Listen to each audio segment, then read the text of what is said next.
Good evening. Today is October the 3rd, which means we are literally 5 weeks away from the midterm elections. What's happening, though, on the other side of the aisle that they feel they're so concerned that all we're hearing is gaslighting, fake ideas, things that are absolutely untruthful, and claiming credit for all the Democrats' good ideas. We have all that and more, much more, on tonight's Hamilton Report.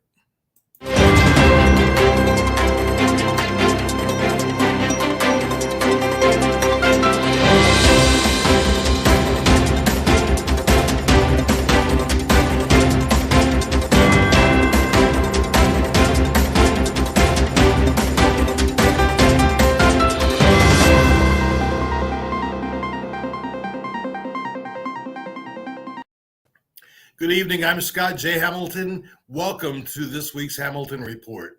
I'm always grateful when you tune in, when you offer your comments that help me to be able to answer your questions while we're on the air. And I'm also so grateful when you share this broadcast with others, because it literally means that more and more people are hearing what we have to say, and it seems to be resonating well with Oklahomans. How else can we explain that Joy Hoffmeister, who started this campaign with a tremendous lead by the current governor, who will soon be the former governor, is now tied with him, a statistical tie? Well, I'll tell you why it's resonating. Because when people like Joy Hoffmeister speak, we know that she's speaking the truth. And one of the things that I love is that she is not allowing the GOP to any longer hold the idea of family values. Let's take a look at this. I've been traveling across this state, listening and visiting with Oklahomans. There are some common threads. So sick of people just being on the extremes. I'm tired of the extremism. I want a governor that unites us. I'm Joy Hoffmeister, and like most of you, I am guided by faith, family, education, and hard work. Education is an investment, not an expense. Our families need access to quality, affordable health care. This is about Oklahomans taking back Oklahoma, because remember, Oklahoma belongs to you. Oklahoma belongs to you and to me. This is the place that we call home, whether it's for a little while or the rest of our lives. This is where we are. This is where we vote. This is where we live. This is where we plant our dreams, our hopes for the future, not just for ours, but for our children, our grandchildren, and for generations to come. That's why this midterm election is so critical, because what happens in November truly will have the opportunity of shaping the landscape for generations to come. And what that means is, if the right people are elected to office, this state can enjoy prosperity and hope like we haven't seen in a very long time. However, if we just allow more of the same, well, you and I both know exactly where that's going to lead Oklahoma, and that's not a good place to be. Right now, races are hot, and not just for Joy Hoffmeister, not just for Gina Nelson, who is now in the lead, thankfully, against the other guy. She is leading in the polls. And why is that? It's because she is a teacher. She is someone who really understands the struggle of the classroom, someone who literally just left a teaching position to focus fully on this campaign. And that was only a couple of weeks ago.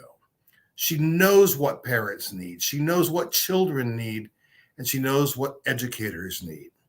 That's why her message is resonating with people everywhere.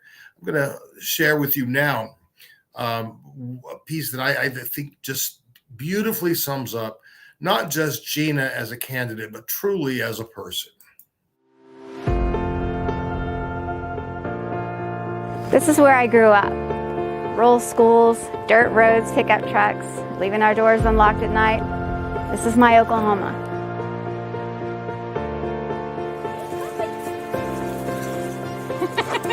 My family came from very humble means. I know what it's like to grow up without much. I know the shame involved with showing up to school with holes in your shoes. But what helped me get through all of that were my teachers. Gina was one of the best students that I ever taught. But like so many students, oftentimes that talent and that excitement is dimmed or dulled by trauma. But I knew that with encouragement that she would shine, and she did, and she has, and she still shines today. It is no exaggeration that public schools save lives.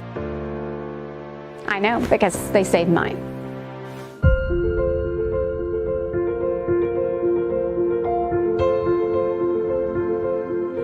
Our rural schools keep Oklahoma alive by providing good job opportunities and a solid education for all our kids.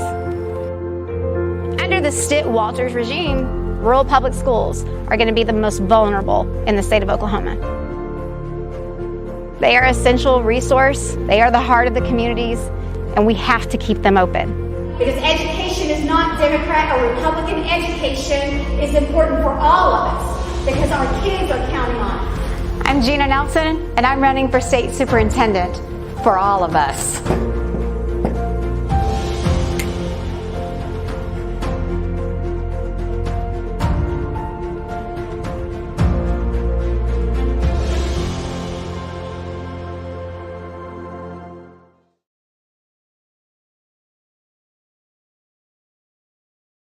Imagine a candidate who truly is running for all of Oklahoma.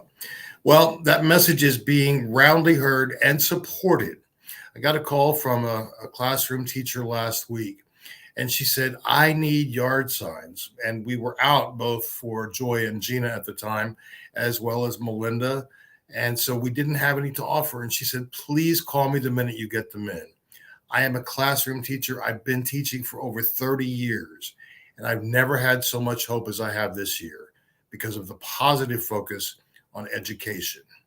Now, compare that, if you will, with what we're hearing from the current Secretary of Education, who is not registered as a lobbyist in Oklahoma, but I think really should be because he makes a salary and benefits from the state, but he's also paid over $120,000 a year working for a, quote, nonprofit that has no other staff. They're funded by one individual.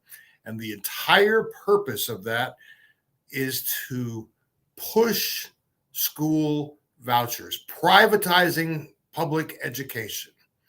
And I think we all know that most of Oklahoma is rural, and rural schools, well, they would just go away. He has said publicly that he would not accept federal money for education. That is the most foolish thing that I've ever heard. Because if that education money doesn't come to Oklahoma, where does it go? You guess it. We are paying for education in other states if we don't take our money. If this happens, some of the programs that are available in our schools now that will suffer, including Title I, II, and III programs, homeless education.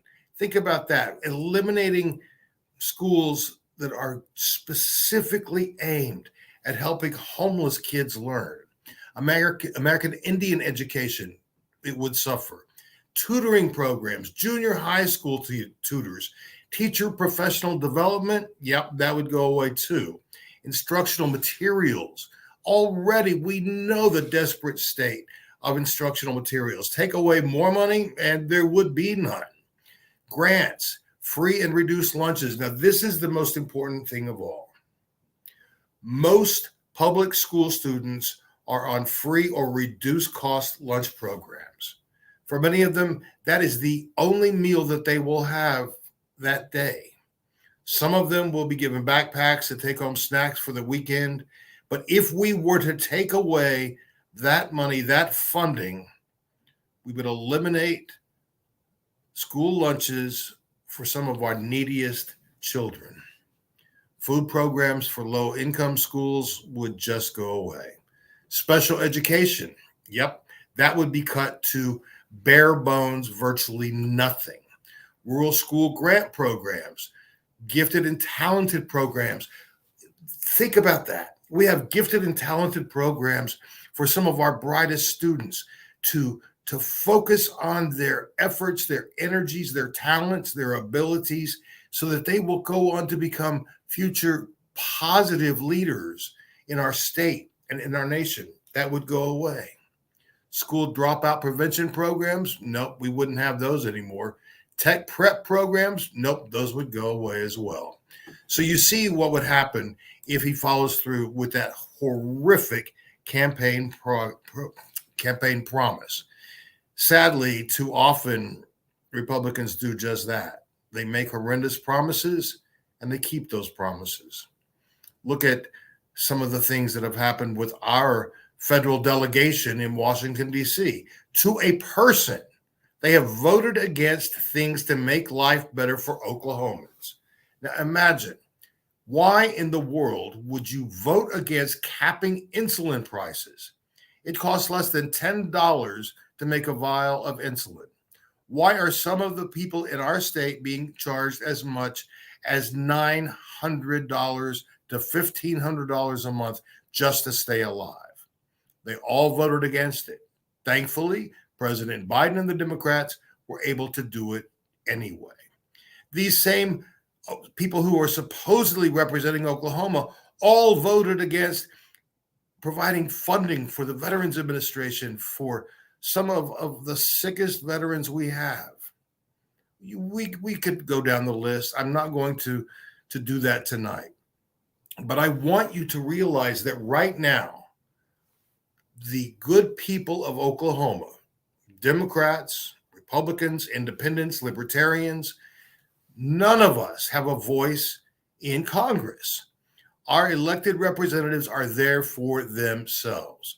Look at James Lankford, for instance. That man is more concerned about this made-up border crisis and has spent more time at the border than focusing on Oklahoma. He has not once voted to support the people of the state that he is supposed to be serving. When asked, would he support the making of law, not just through the Supreme Court, but truly canonizing in American law the right for gay men and lesbians to marry, he said no, he would vote against that because his belief is that marriage is only between one man and one woman. Sir, you are not in Washington to represent yourself, but that's the problem. That's all that they do is represent themselves, not us, not our concerns, not our children, and least of all, our future.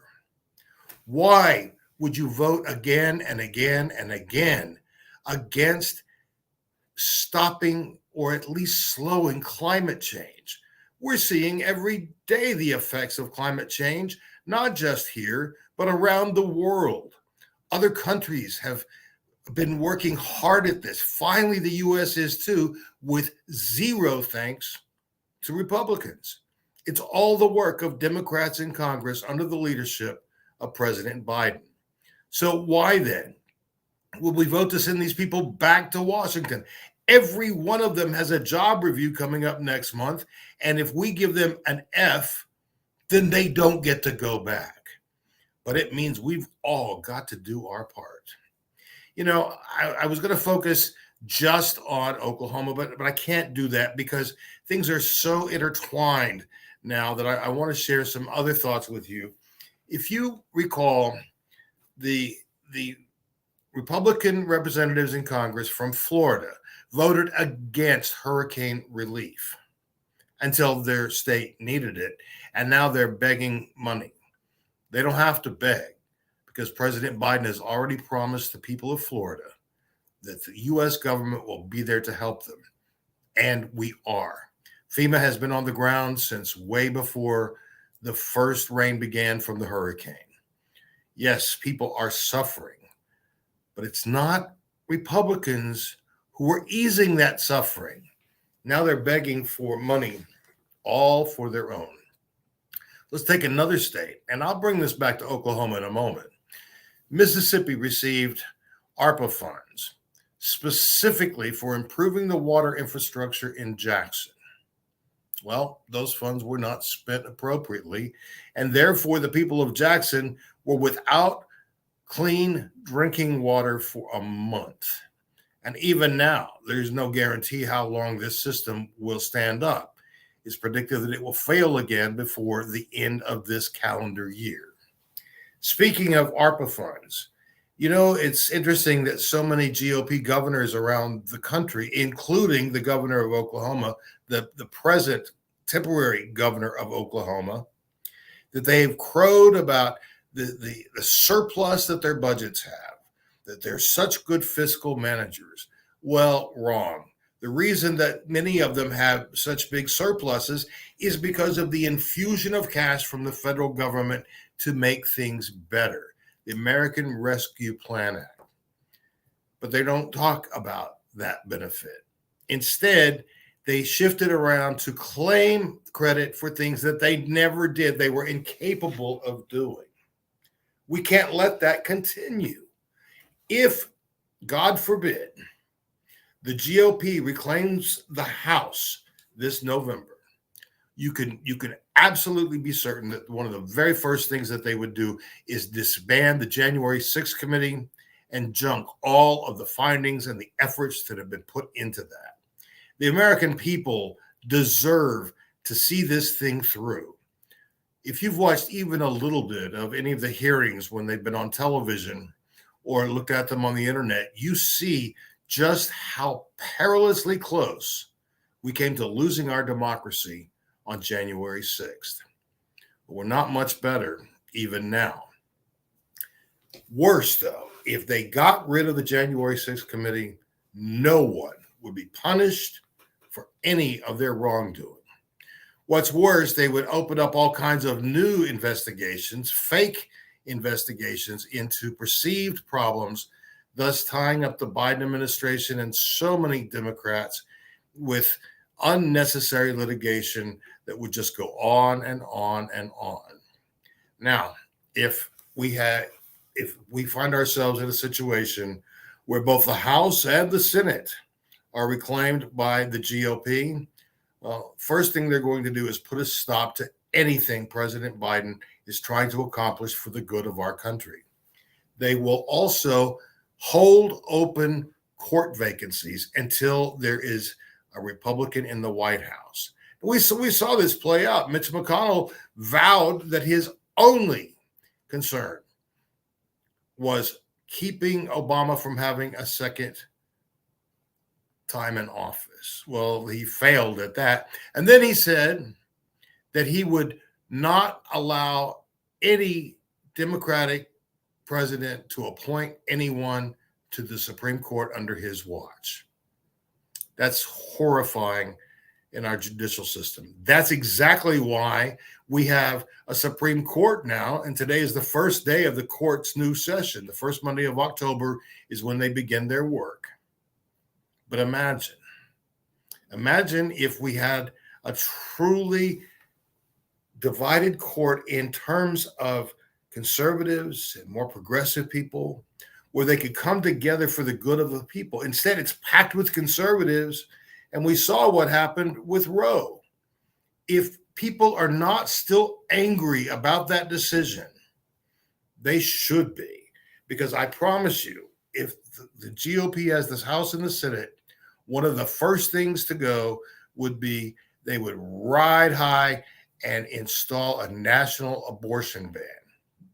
This is on top of what they've already promised, which is potentially cutting Social Security and Medicare so that every year it's on the chopping block. That's impossible, we'd like to think. But the sad reality is, if that's what they want to do, that's what they will do, regardless of the people that it will impact.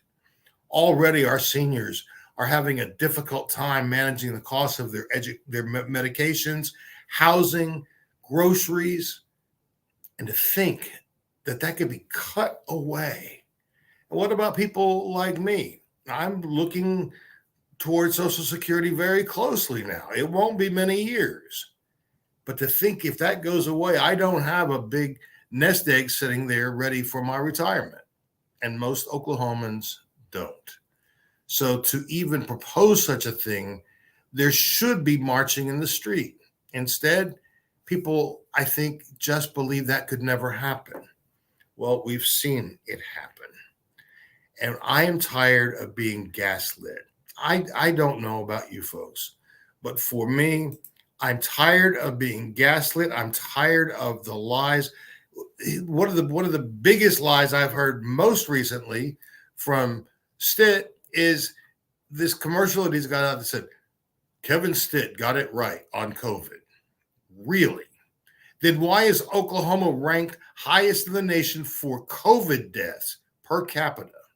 He didn't get it right, but he keeps telling his base that it's all right. More gaslighting coming from his best buddy bro, the man who has his jeans spray painted on every morning, and that's Ryan Walters.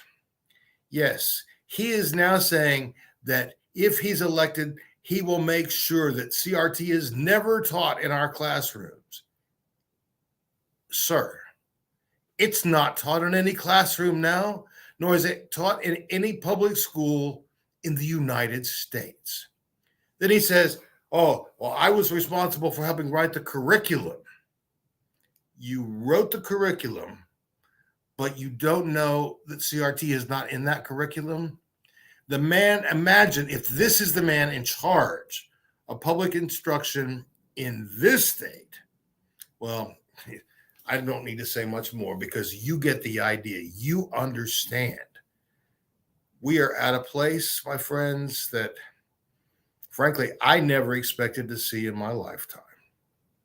I never thought that we would throw away our children and our old people to some of the richest people in the country who are where? In Congress or supporting members of Congress, financially supporting them very well, I might add. You know, already women are being stripped of their rights. These men seem to think that women are just not smart enough to take care of themselves. I saw something today that was not meant to be humorous, and it certainly wasn't to me. It said there's no difference between someone who rapes a 10-year-old little girl and someone who forces that little girl to carry her rapist child. That's truth. And it's hard to swallow. But friends, we've got to believe them at their word. One of the things that Democrats tend not to do is that we just say, yeah, they're just talking again. But when they're talking, people are listening. Their base is rabid. I saw someone call one of our candidates a child molester. I can't even dignify that with a response. He went on to say it's because they're a Democrat supporting socialism in this country, and all Democrats are pedophiles. Okay, as loony as that sounds, go back to what you heard Joy say earlier in this broadcast. I'm tired of the extremists. Well, I am too. I really am tired of the extremist values, which are no values at all. It's men making rules to control women. It's straight men and women trying to control the lives of LGBTQ plus individuals in this country. What more can we expect from the Supreme Court this year? Clarence Thomas, for all of his wholesomeness, has absolutely positively stated that he wants to re-examine LGBTQ marriage. Now think about that. This is a man who hasn't said anything about interracial marriage, but he's a black man married to a white woman who was clearly involved in projecting and perpetrating the big lie, and she's still doing it.